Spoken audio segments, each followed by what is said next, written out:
My first memory of ever being interested in social justice was hearing about Anne Frank when I was just a little kid and couldn't believe that just because she was Jewish, she was being persecuted.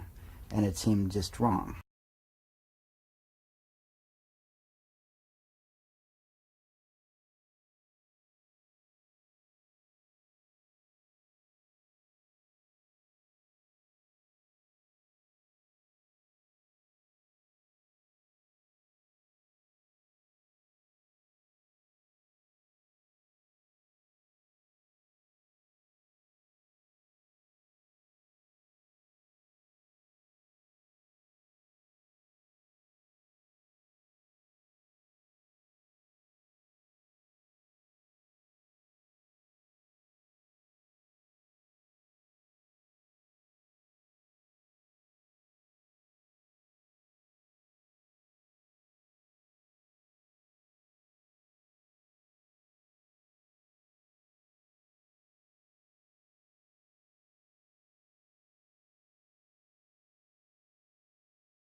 My first memory of ever being interested in social justice was hearing about Anne Frank when I was just a little kid and couldn't believe that just because she was Jewish, she was being persecuted. And it seemed just wrong. And so I always had a soft spot for the underdog, anybody who was taken advantage of on the playground or whatever. I mean, I think I was always kind of small myself, and maybe could identify with people who were getting pushed around, but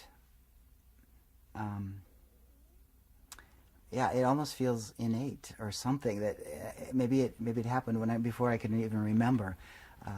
My mother and my grandmother were always very kind people. I'd hear stories about my grandmother giving food to the people who didn't have any during the Depression, and her house was marked. This is a good place to get some food if you were down and out and unemployed and so forth. And I think that there just was that sense that you shared, you gave, you worked hard, you didn't let that happen. But I don't know. But on the other hand, my family was not that political, and it was never like it's always not just a sense of justice. I don't know. I think I picked up that much later, or it was the natural. When you're a certain age, you just always want things to be fair, and that stuck. I should say in high school, my answer to the Vietnam War was that we should just bomb them, because my upbringing was that the United States was always right, and whatever we did was good, and the President of the United States would never make a bad decision. So I obviously changed. And I think it was learning more information in college about the Vietnam War, the history of U.S.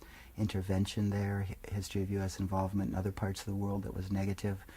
And so I became on my campus, a small school in Ohio, active against the Vietnam War.